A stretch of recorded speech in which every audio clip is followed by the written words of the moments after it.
Studying abroad has a lot of benefits. It exposes you to different culture and helps you to understand global diversity.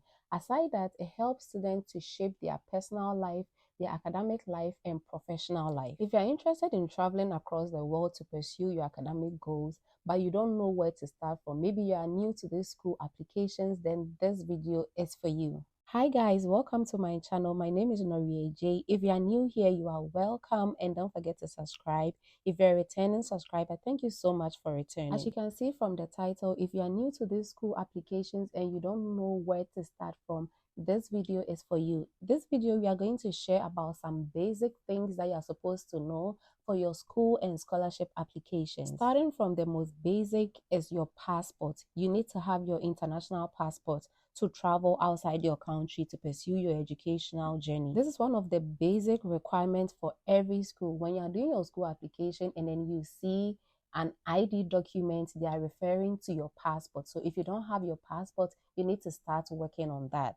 The second document you need to have is your transcript. A transcript is an official educational document from your previous study that spells out all your courses that you embarked on. Sometimes it has your GPA, it has your credit hours, and it gives the school that you're going to apply to an idea of the courses that you did in your previous study. If you're applying to study abroad on undergraduate level, then you need a transcript from your previous high school. For a postgraduate application, you will need a transcript from your previous undergraduate study. The next basic document that you need to have is your previous school certificate. I mean your most recent school certificate. So if you're applying for a postgraduate, you will need your undergraduate school certificate. And for bachelor's application, you need your previous high school certificate. The next basic document that you need to know or have an idea about is a motivational letter. So a motivational letter is basically a letter that spells out your motivation to travel to the particular school that you're applying to or to the country that you're applying to.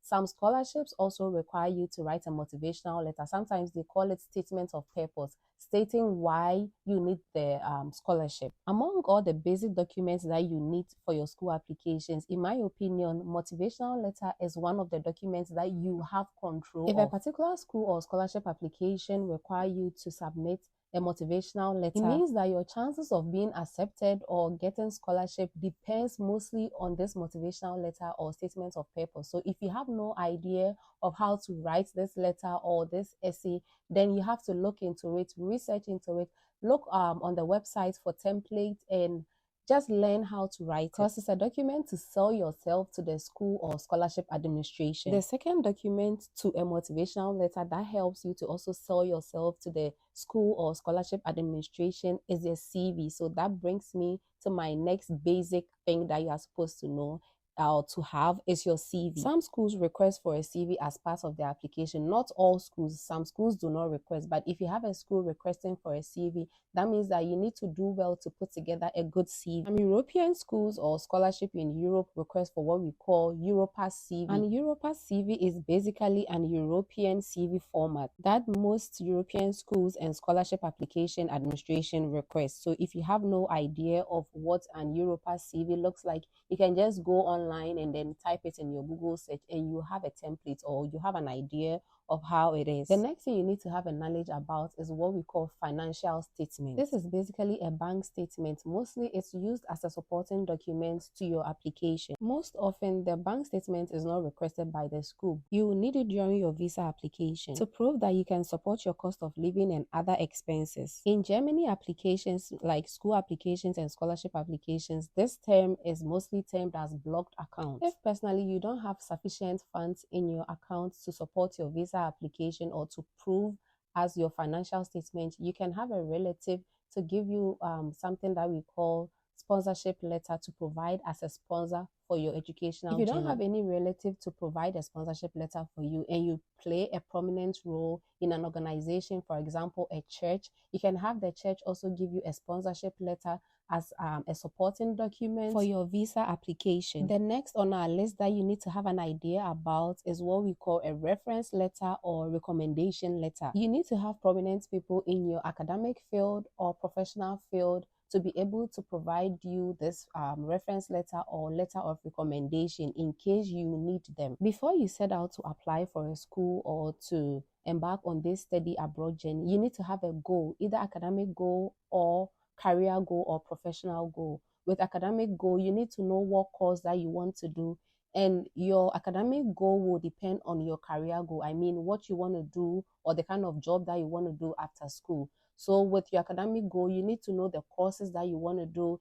If you want to do a coursework or a research work, you also need to know which countries you want to study at. School applications and scholarship applications have become quite competitive. To boost your chances of being accepted or even gaining some sort of funding, our advice that you engage in community service. Aside having some sort of good GPA, some scholarship applications or some scholarship administration or school administration also look at your engagement with the community, how well you give back to the community. So if you have any NGO, any orphanage, our advice is not compulsory or mandatory thing that you're supposed to do, but our advice that you do a little voluntary jobs with them, like just your little way to give back to the community, because during the selection process they are going to look at what makes you stand out aside your GPA.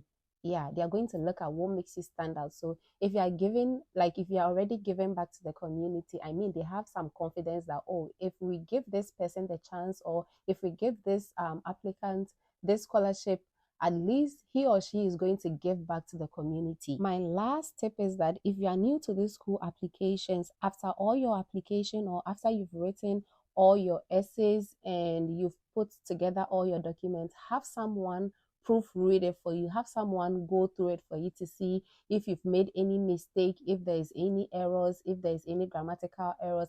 Have someone go through your motivational letters with you, have someone go through your CVs with you, and any documents that you prepared for your school application. I know there's stress that comes with school application. So in your quest to apply for a school, our advice that you have some patience. Don't rush with the process. Do your necessary research, read around the country or the program that you want to do, and then do the right thing once and for all. If any of these tips was helpful to you, please don't forget to give this video a thumbs up. And if you haven't subscribed, please show your girl some love, and I'll see you in my next video. Bye, and God bless you.